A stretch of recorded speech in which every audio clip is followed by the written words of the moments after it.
Welcome to On the Table, a podcast about board games, card games, and tabletop war games. Hey, it's Chase from On the Table Gaming, and welcome back to episode 104 of the On the Table Gaming podcast. And today I'm joined with a longtime friend and supporter, Mike from Off the Wall Games, and he's been playing neutral. Some of you might remember from way back since the start of the game. And today's going to help me make sense of the neutral faction in the 2021 update and give me some tips as someone who's coming from a background that doesn't get a lot of neutral play, being mainly a free folk player. So with that being said, Mike, thank you so much for coming on the podcast. Thanks for having me back on the show. So first off, I mean, you've been on here a few times, but I can't believe I was going back and looking at it. The first time I think you were on was in July of 2019, and you were walking us through with our neutral faction guide. I've stuck it out since then, but I feel like the last year almost doesn't count, you know? Yeah, I mean, it's 2021 now. It's been quite a bit. And you back then were championing, you know, in those weird, like, kind of ebbs and flows, meta ebbs and flows. You know, there was a while when you were championing actually then the Bolton Cutthroats and kind of the 3 NCU approach with Roose Bolton.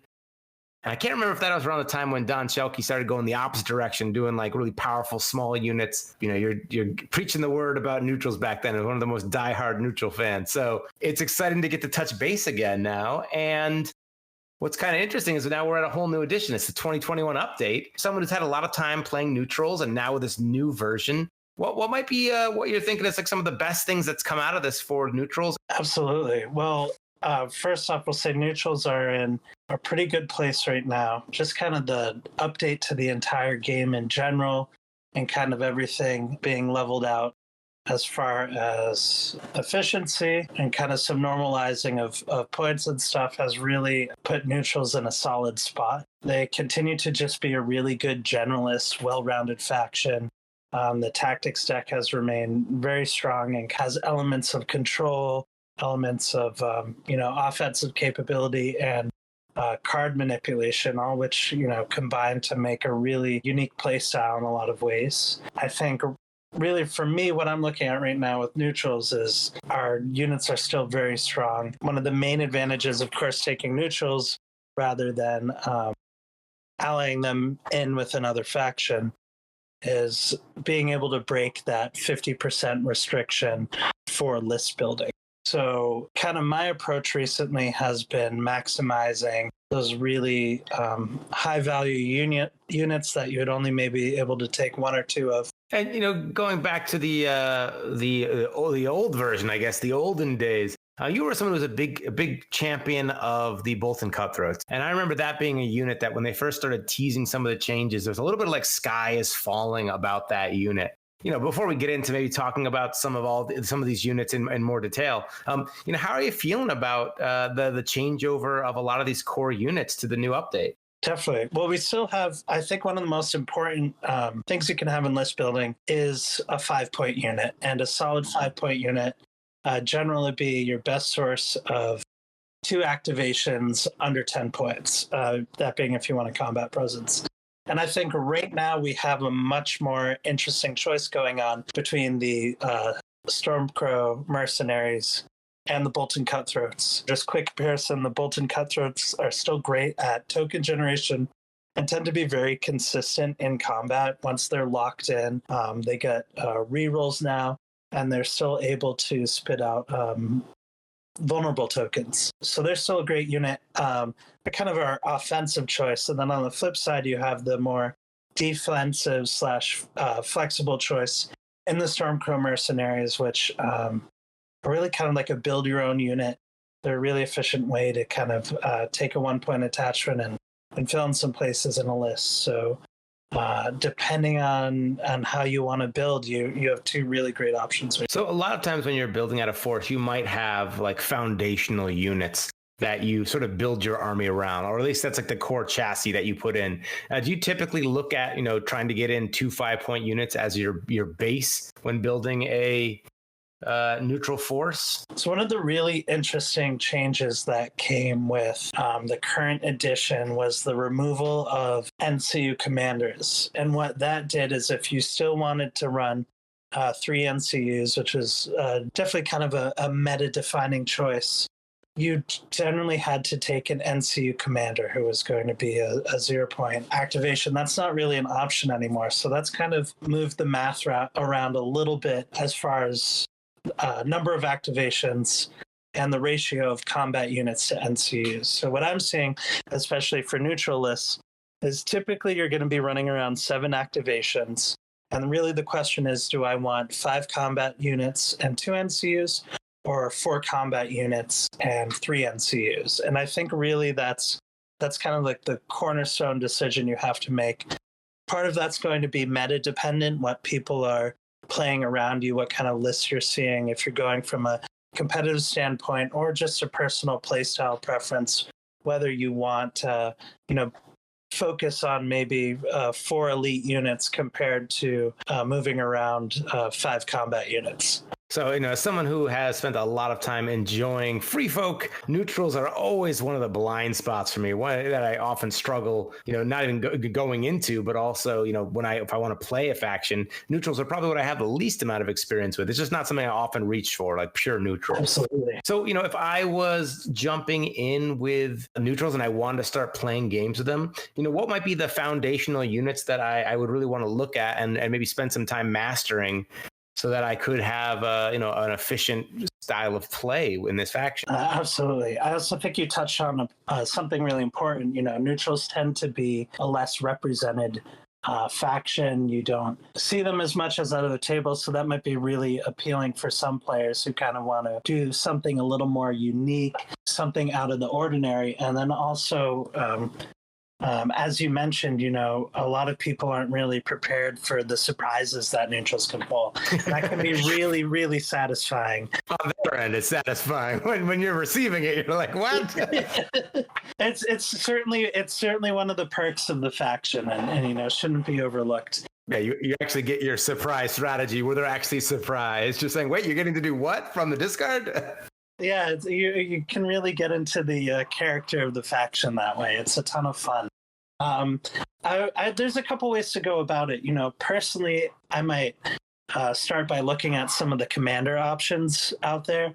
Right now, House Bolton, the Bolton sub-theme within neutrals, is probably the most well represented between number of units, which I believe is currently 4 units, and then 2 independent commanders. So you really do have some interesting build options there. That being said, that shouldn't limit you by any means. We also have Daario and Vargo, who have the Stormcrow and Bloody Mummers sub-themes respectively. I would honestly just say pick a unit. If there's a unit you really like, either aesthetically or from the lore, something that really appeals to you, definitely go with that. You're going to have way more fun getting mileage out of it. When you finally get it on the table, you're going to have a really good time picking it up.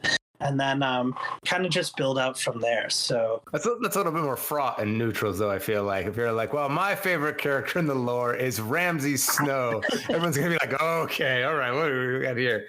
Listen, we know a few people who that might be their favorite. I won't name any names, but yeah, exactly. In fact, I think there might be some designers that, but we won't say anything about it. But you've always been back when we talked last, I think you were a big Roose Bolton fan. Absolutely.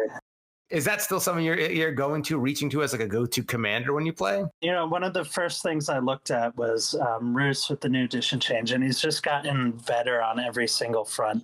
Now, while certainly you no longer get him as a free activation, which, and the state of the game was something that was decided was just too powerful and too meta skewing, he's still really excellent right now and fits into a lot of play styles, whether you want to do something really defensive with blocks of Blackguard and maybe doing a lot of panic damage, or if you really want to do something a little more offensive, maybe running Bastards Girls and Flayed Men Cavalry, and really taking advantage of kind of the disruptive nature of his cards. I just think he's great in so many different kinds of builds. Whether you want to do pure neutral or not, he even works into other factions as well. So my suggestion would be is, maybe if you haven't decided on a faction yet to play, neutrals is a really good one because it kind of lets you kind of dip in and experiments with different builds and other factions as well. Well, so if I was say, I think the biggest thing I could do to surprise people would be to roll up one time and pull out a neutral force to play. If I wanted to build a Roose Bolton list, and of course now it won't be much of a surprise, but if I wanted to build a Roose Bolton list that I wanted to roll up and play some games with, what might I build as a chassis? I'm mostly coming from Free Folk. It might be fun to play something that's a little bit more resilience. I don't run a ton of Then. So if I want to maybe build a safe list here, right, that might be a good one to go against like all comers. Absolutely. Nothing super not going all bastard girls, but maybe working them in there. Nothing too fragile, too glass cannony. What might I look at for building that out? Absolutely. Well, I think right now you could build a really solid core with Blackguard. They're in a really good space right now, especially with relative attack power on units kind of coming down a little bit. Their defensive stats are really going to shine. And so I would say start with at least 2 units of Blackguard. It's a unit that I've found has one of the disadvantage of heavy infantry in general is how slow they move. And I found if I just take 1 unit of Blackguard, my opponent can usually play around that either by avoiding them or getting to pick their fights a little bit better. But if kind of the core of your list is Blackguard, it's inevitably going to be something they have to deal with. So if you have two units of Blackguard marching up the center, contesting objectives, that's a really great start right there. Outside of that, you're kind of spoiled for choice. Flayed Men are another fantastic unit that play really well with Roose, and also kind of play into this heavy armor theme, while also kind of covering one of the main weaknesses of neutrals, which is our mobility.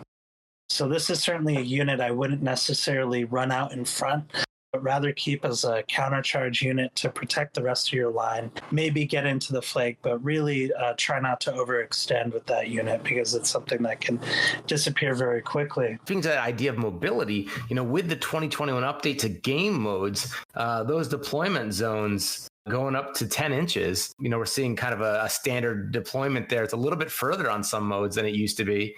So maybe that helps also get you up the field, maybe mitigate some of that speed a little bit. Absolutely. And I think it really helps heavy infantry in general as well.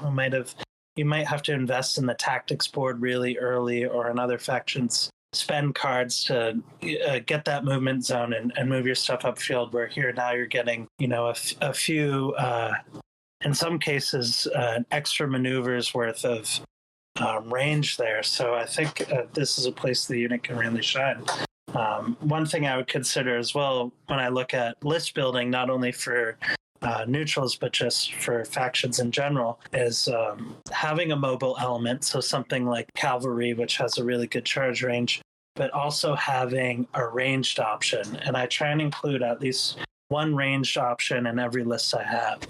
This lets you do is kind of project an area of threat, and opponents will either have to be very cautious and mindful of how they move up on the rest of your line, but also late game, it kind of gives you a really good piece to threaten the board and get in some really essential wounds. So our options here are dedicated range unit, which is the Stormcrow Archers. And then the other option, more of a skirmisher, but also a very aggressive melee unit, is the House Bolton Bastards Girls, which may be one of the best units in the game. I'm willing to put my money on that. Some things never change. I think that there's been a contingency of people that have sent, or a contingent of people since the very beginning, that always sung their praises, even when people in the community sometimes got kind of down on them.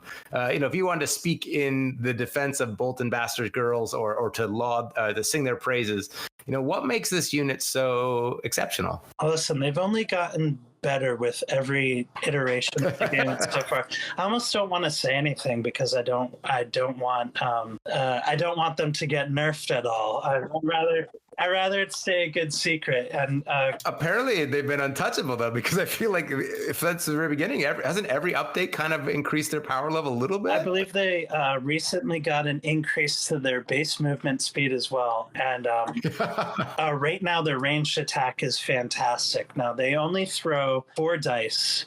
And some of those are going to hit. And it never decays. It's 444. Absolutely. Whole way down. Their tracker's bow guarantees the placement of a vulnerable token on the defender. So now you have long-range token generation, which, if you're familiar with the neutral decks at all, is very good. Just the more tokens you have on the board, the better. And vulnerable is really going to help you set up kind of a 1-2 punch on a unit to really take it out. So this unit right here, fairly fragile defensive stats, being able to fire your tracker's bow, place a vulnerable token, and then immediately declaring a charge. Now with a guaranteed charge range of no less than 8 inches, which is well above most other line infantry. That's combining the 6 movement with the 2-inch shift off the tracker's bow, by the way. And then also between the two, 10 dice with 2 panic tests at 7 points is really one of the most efficient units in the game right now. Now, do you run these naked, or do you often put a particular attachment in there? If I have a point left over, it becomes a pretty tough call. Now, I'll generally run them without attachments. Improved armaments from the Stormcrow Lieutenant is certainly not a bad choice. And then it's also a great spot to put your commander as well. It's a unit that can tend to hang back a little bit until it's ready to come in and strike and really take out a unit. So definitely a little bit more of a finesse piece, but again, a really fantastic place to put your commander as well. So if I've got 2 House Bolton Blackguards, the Flayed Men, Bastard Girls. I'm at 27 points.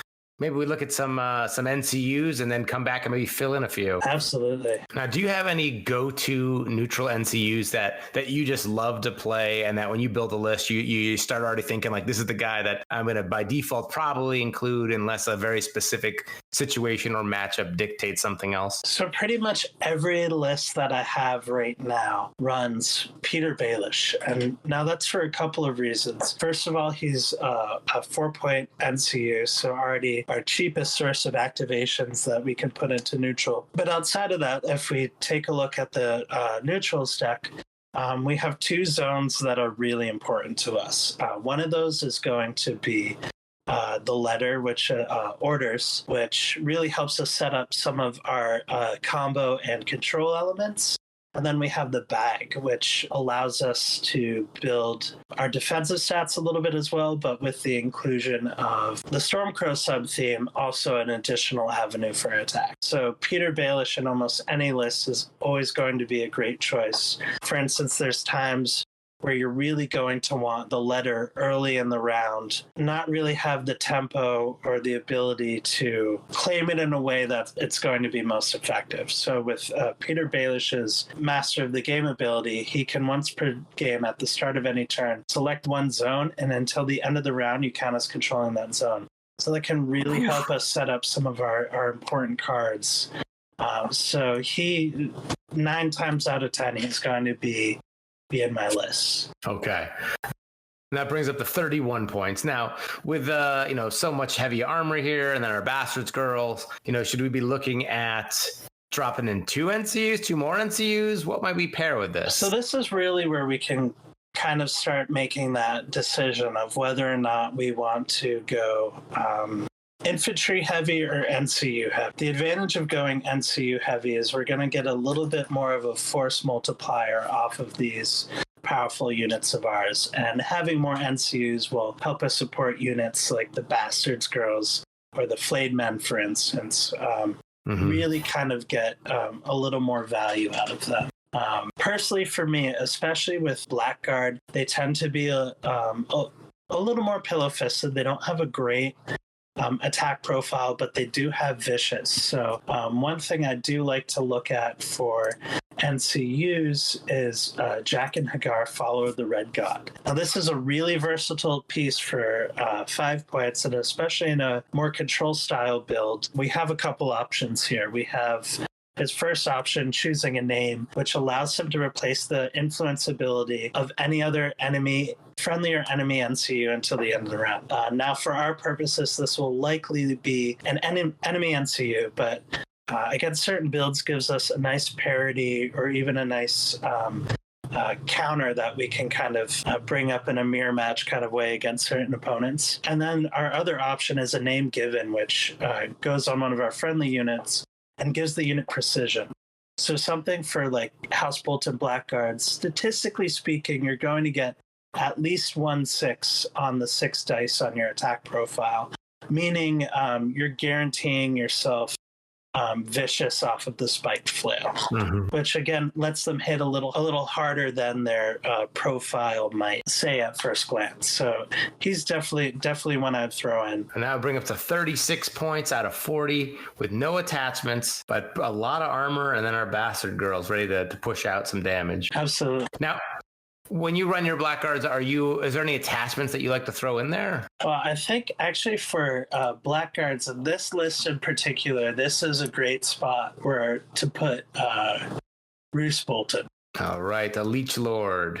Or are you looking at Commander attachment? The Commander version. All right, we'll drop him in there. So not only that, he's going to give his intimidating presence, so enemies engaged with this unit are going to suffer -1 to morale tests and +1 wound from failing panic tests. And then he can also spread fear when an enemy engaged fails a panic test, targeting other enemies in long range and making them suffer a panic test with a -1 to their roll for each remaining rank in this unit. And they suffer +1 wound on a failure. That synergizes pretty well. Fantastic centerline unit, and is really, if you're trying to do a panic build or trigger a lot of panic tests, this is going to be something that's really going to shine here. And that leaves us with 4 points. I think at this point, really our only option would be to take another NCU. Alternatively, what we could do would be to swap out Jack and Hagar and maybe free up 1 point for an attachment if we wanted to do that. But I think, competitively speaking, Tycho Nestoris might be our best bet here. If we're really going for a defensive, tanky style build, he's really going to play into that well. And his ability, of course, once per game at the start of any turn, restore 5 wounds across any number of friendly combat units. So that can be pretty demoralizing. Once they've punched through some of that armor, they've dealt with our horrific visage. And then, then we're just like, yeah, we'll put those wounds back. let's heal them back up. Absolutely. It's really great on flayed men as well. That could be something that could be very disheartening for an opponent. It's generally a unit you have to spend a lot of resources to try and take out, and then being able to pull back up to a whole rank of cavalry could be really upsetting. Okay, so I've got, I can sit down then with my 2 units of Blackguards with Roose Bolton in one. I got my House Bolton Flayed Men, my House Bolton Bastard Girls, Baelish, Jack and Hagar, Follow the Red God, and Tycho.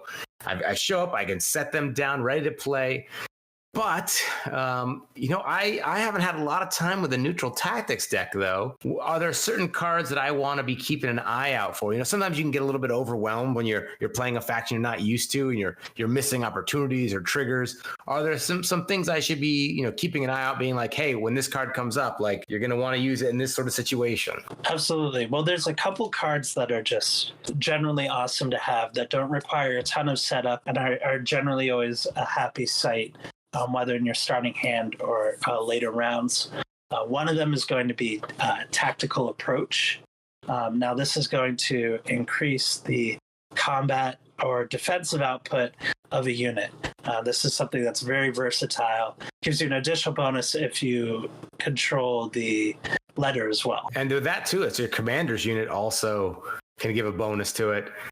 So that can really pump up your defensive, blocking some extra hits on your Blackguards there. Absolutely. That's really going to make them tanky, man.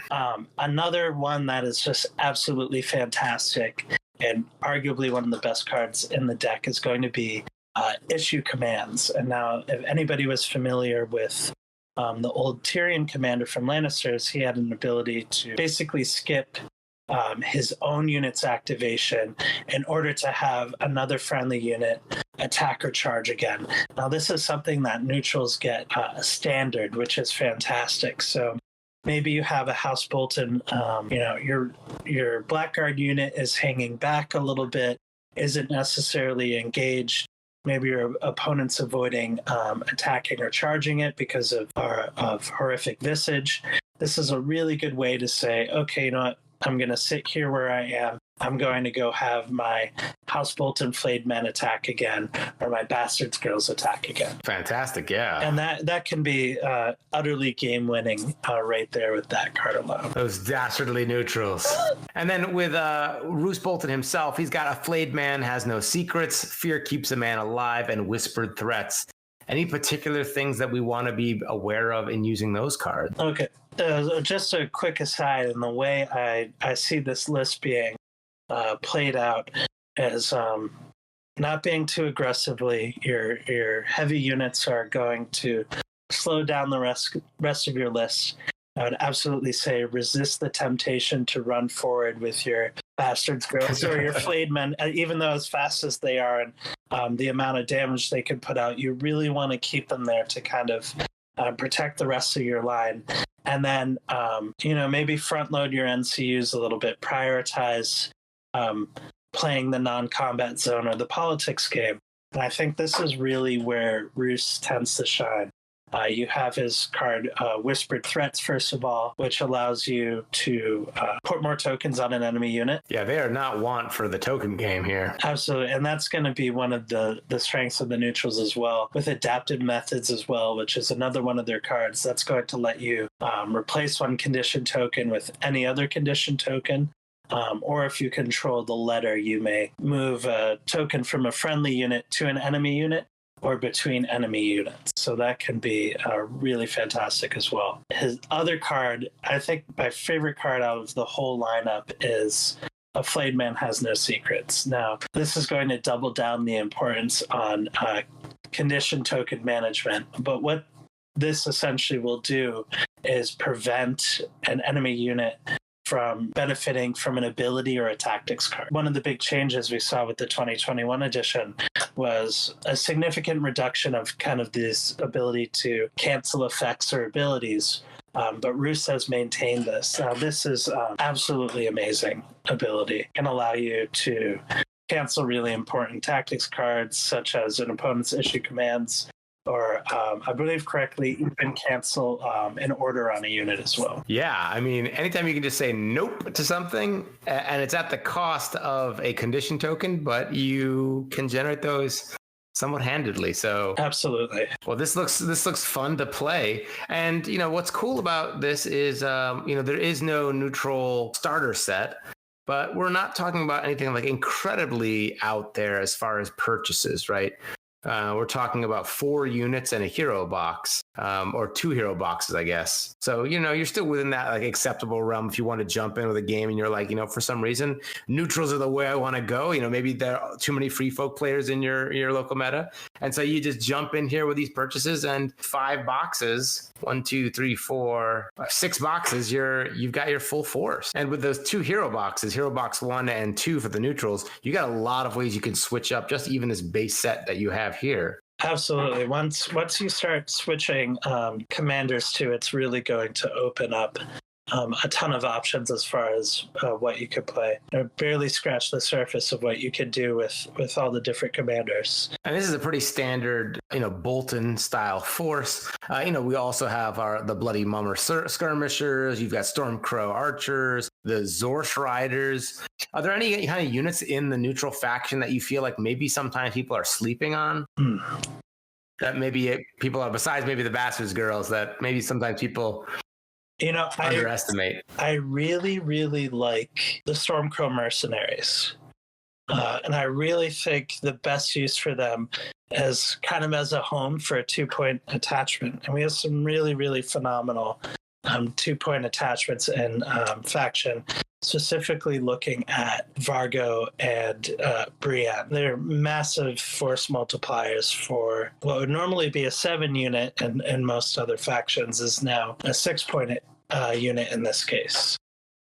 So that is definitely one I would consider looking at. And Vargo giving out Vicious on the unit he's in, Vargo Hoth the Crippler. And then each time the enemy that they're engaged with fails a panic test, they become weakened.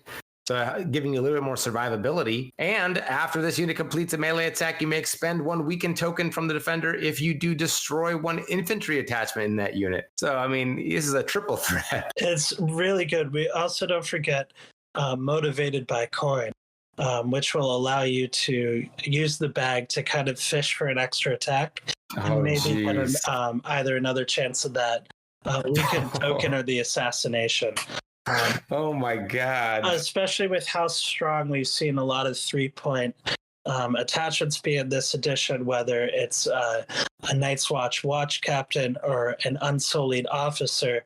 These are units that if you manage to take them out, it's essentially like taking out an entire unit as far as activation value goes. So it's a very fantastic unit. And for only 6 points, it's a serious threat. Have you had any chance to really experiment and play around with Stormcrow Dervishes? So this is actually another unit. I'm really glad you brought it up. This is probably one of my favorite strictly melee units in the faction. They have fantastic speed, just a really solid stat line, a good attack profile, and also probably one of the best places to put one of your commanders. Really good action economy, being able to retreat for free from a combat. You can really kind of pick your targets, pick your fights really well in a way that feels traditionally in a faction that kind of struggles with mobility. This kind of gives you some really nice options on that front. And this is a unit that rewards like really smart play too, right? Whereas as your skill increases, you can really demonstrate it with this unit in the directions that you are retreating or the way you are engaging. For those of you that aren't familiar with it, they have a swift strike ability that after they attack, they can perform a retreat action. And Motivated by Coin allows them, when you claim the bag zone, to replace the zone's effect with a Dervish unit may perform an attack action. And enemies that this unit successfully charges in the flank or rear become panicked and weakened. So you can really be dancing around the battlefield, getting those angles that you need to stay safe or to get in there into the thick of things. Absolutely. I really think the strength of our faction is our 7-point units, is our 8-point units.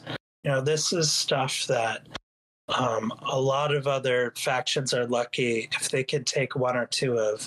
And I think here we really have the capability to take advantage of that and really make it our strength. So, taking a couple of units of Bastard's Girls, taking a couple of units of Flayed Men, a couple of units of Dervishes or Hedge Knights, these are all really, really high value, very efficient pieces.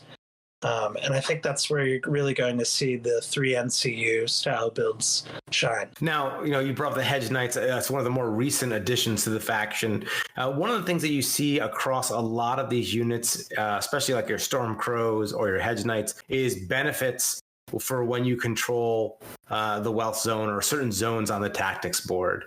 That also then means there that you can sometimes have opportunities, especially as a newer player, to maybe have some misplays or have a more skillful opponent kind of shut down your game.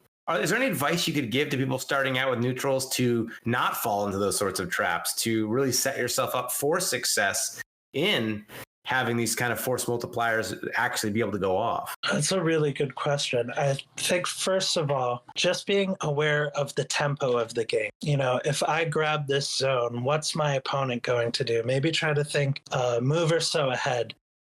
I think as you get into the late game, mid to late game, you tend to see whatever player has priority will typically grab the swords as soon as they can. So just be mindful of that. Be mindful of when your opponent might want to heal. Try and think a step ahead. also would advocate against not having too many instances of motivated by coin. Now, it does give you some nice vectors for routes of attack. It can be kind of overwhelming too. It can be overwhelming, and you can have diminishing returns. So I would really just that relationship between the NCUs and what you have on the board is definitely really important, and something I'm still learning even after over 2 years now. It's something I'm still learning about and experimenting with and trying to master, which I really I think speaks to the depth of the game that's been created here. I mean, yeah, that's what keeps bringing us back. There's always something new. And then, of course, as soon as you get that down, there might be a new unit coming out or people start to adapt to that. Absolutely. Have you had any experience with the Bloody Mummer Zorse Riders? And I know in some metas, out in Arizona, people were saying they were getting a lot of mileage out of it.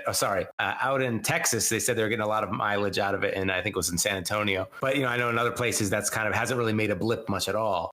I think they're a great unit. The only difficulty is we have so many other fantastic options at the same price point. I think if you're running Vargo, first things first, if you're running Vargo as a commander, you should take a unit of these. A, to play off of the synergies, but B, it's just a really fantastic disruption unit. This is something you could, maybe if you wanted to do a little more control-focused Roose list, you could drop the Flayed Men and free up a spot for the Bloody Mummer Zorse Riders and another attachment.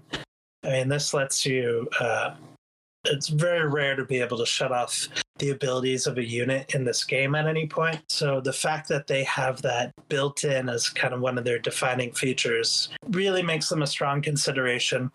In some places, depending on what your local meta is, maybe if you like playing tournaments, depending on what the local scene is, they might be a much stronger choice. And I mean, that motley armaments they're talking about with the ability, if you charge in the flank, you get to get +1 attack, die, and critical blow. But really the key thing there is the defender loses all abilities this turn.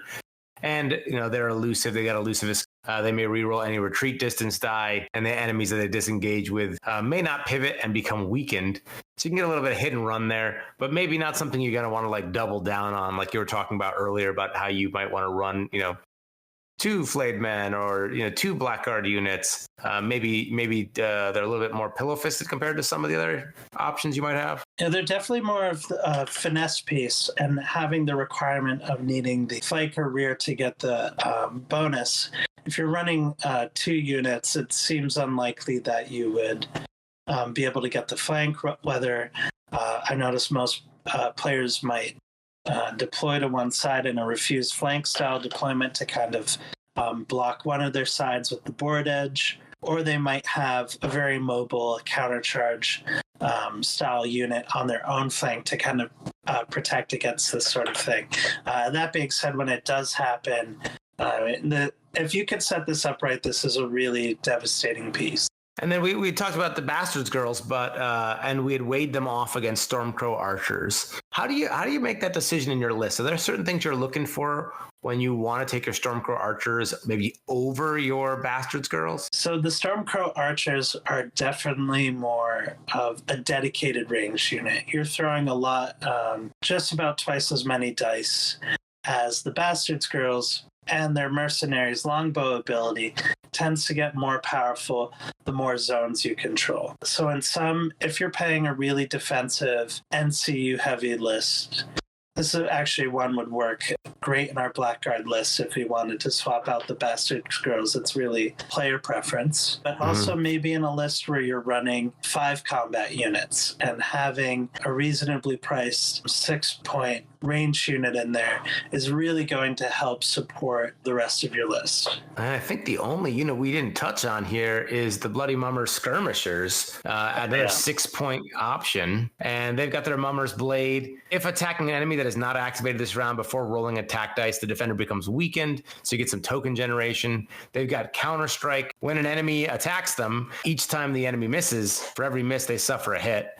And then they got Disrupt, which really synergizes well with that. And the enemies that are engaged with the unit, they suffer -1 to hit them. So it's hard to hit them, and they take wounds when they try to do it. They got a 4+ attack profile, 5+ armor, which is maybe not anything to write home about, but really they could be a great another support piece there. Have you run those often? And how do you kind of fit those into your lists? What are you looking for to maximize these? Again, this is almost a must take if you're running Vargo as a commander, just because his cards are going to really help you kind of bring them to the next level. This is another unit I see as being, in a lot of ways, a great support piece, though they're really good on their own against kind of generic line infantry, anything that's hitting up on a 4+ or worse. Free folk bane. Yeah, this is they're really a bully unit. They're there to bully. Just keep the clowns away from my free folk. They're scary. Or again, too, maybe you have a unit that's struggling a little bit. You can send the Bloody Mummer Skirmishers in to help them out. Now your opponent has a tough choice. Do they keep attacking that other unit with a -1 to hit, maybe like a unit of Blackguard? Or do they try and finish off the Skirmishers first to get rid of that disrupt, but then maybe have to deal with Counter-Strike on the flip side? Again, they're a great unit. We're so spoiled for choice at 6 points, but maybe you want to run a little bit more of a mobile or finesse-based list, and Blackguard don't really fit in. I would absolutely do the Skirmishers, and they're such great-looking miniatures too. And then maybe if we could speak to, if you're going to run a 2-list format, and maybe you don't want to run Roose in both lists, you want a little bit more variety there. What might you go for? What's your go-to pick for maybe a second commander? So one commander I've really been enjoying, and I think just looks great in the current iteration, is Daario Naharis. All right. Now, on his own, he gives whatever unit he's in motivated by coin and affiliation Stormcrows. So he will really let you use any infantry unit within all of neutrals and make them a Stormcrow friendly unit there to play off his tactics cards. I think that alone is really great value, and something to consider as well when building a list is, you don't have to take all Stormcrow units. If you really want to maximize your cards, you can take a Bolton unit or a Mummers unit and safely put your commander in that unit and gain the full faction benefit right there. I always get a little bit nervous with his Reckless Strikes. The attack gains critical blow and precision, but the attacker suffers 1 wound for each attack die roll of 1. Yes. But you guys save it for the charge, I guess. So this is actually one I really like to put Brienne as an attachment and one of the units alongside Daario. With Knightly Vow, she's going to give a unit +1 to hit. You're really going to be able to take advantage of, actually scratch that if we could. Okay. Yep. I have a few thoughts about that, but I look at it again, and Reckless Strikes is really good with anything. The more dice you're throwing, the better it is. And again, on a Stormcrow unit, being able to reroll the highest attack die value. One thing traditionally neutrals have suffered with is the inability to crack through armor. Sundering is pretty few and far between, and precision as a mechanic tends to be pretty rare. So being able to guarantee both critical blow and precision is a huge force multiplier. I feel like I just got to get over my own inhibition here. I'm just so used to my Cave Dweller Savages with their frenzied swings in the Free Folk, where when you roll your attack and then you roll for each one, you suffer a wound. And it's just, you have some moments you're just like, oh God, what happened? I've seen entire units go to really unfortunate rolls. And if you're weakened, it's definitely not an ability you want to use. But again, it has reckless in the name. When it pays off, it's great. When it doesn't, it's kind of hilarious. So you remember the highs, but you remember the lows. Exactly. Really, the thing about his cards is he's just really well-rounded. He plays into this kind of all-comers theme in the neutrals. He has Sellsword's Bravado, which again helps with your token generation, by creating panicked and weakened tokens on an enemy unit. And then we also have sellsword negotiations, which is going to basically always allow you to count as controlling the bag, which is really important for your Stormcrow attachments, the bonus from improved armaments, and pretty much setting up a good portion of your tactics cards. So we got a kind of a good idea of maybe you're just diving in. There's always a lot to explore. We could probably talk at length about, even just, some of the subsets here and the different ways that we can incorporate like attachments. Are there any kind of holes that you feel like the faction has at this time, or things maybe you'd like to see in the future? Yeah, I'd be really curious to see some maybe neutral only units or attachments.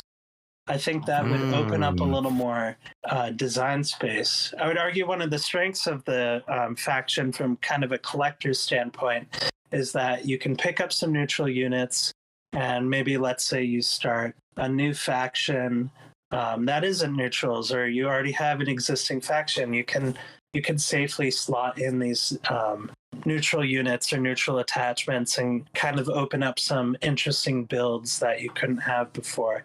Also, on the same time, from a design standpoint, you have to be careful because you can't give them everything, because now everybody is going to have access to that, except the free folk, of course. I'm sorry to say. Yeah, I know. That gets it. Yeah, trust me, people. I get like random messages from people just to remind me. No climbing on the wall. Thanks. But yeah, I think that is one of the challenges, though, right? I know a lot of people will be like, "When are we getting a neutral siege weapon or a war machine?" And it's like, well, man, every faction having this, that could be really interesting as far as balance, or even just kind of keeping it cool and unique. Right. I think, but if it was like specific to the neutral faction only, that might be interesting. And again, I think it would give you a little more design space. It would maybe let you address some of the inherent spots in the faction that maybe aren't as strong without necessarily unbalancing everything for all the factions as a whole. Mm-hmm. I'm also, as a big fan of the books, kind of all the deep lore, whether it be Fire and Blood or the histories of the Atlas book, the Golden Company is something I'm really looking forward to, hoping that, they kind of get a cool spot in the neutral faction as kind of the most well-known and well-trained mercenary company in the entire setting. They also have really cool lore ties to the Targaryens and the Blackfire rebellions, so they're really just like, they're kind of one of those, deep lore kind of factions that may seem uninteresting on the surface, but really have a lot going on and some really potentially interesting characters. So you and Cersei Lannister just been waiting for him. I don't think she can afford them. Well, fantastic. It was fun also just to kind of catch up with you. I can't believe, I think it was, what episode was that? Did I say it was like 39? It was early on for sure. Yeah. Oh, yeah. Episode 39. It's so long, years ago. And I think we actually met at a tournament in Rhode Island. Was it Captain Con? It was Captain Con. I think it was the first. It was right after the game's release. So there were only 3 factions at the time. We had neutrals, Starks, and Lannisters. And it was really just kind of a small tournament, but it was one of the first ones that had been run since the game was released. And, I know with COVID kind of easing in our general area, I'm looking forward to trying to make my way up to you guys in Massachusetts. If people live in Massachusetts or New England, where might you recommend that they can go to look and gather as things start to open up to find some of Song of Ice and Fire play? Absolutely. Well, I'd be remiss to not mention my local store, Off the Wall. I've been going there for years. Really phenomenal community, and they really stuck it out through COVID.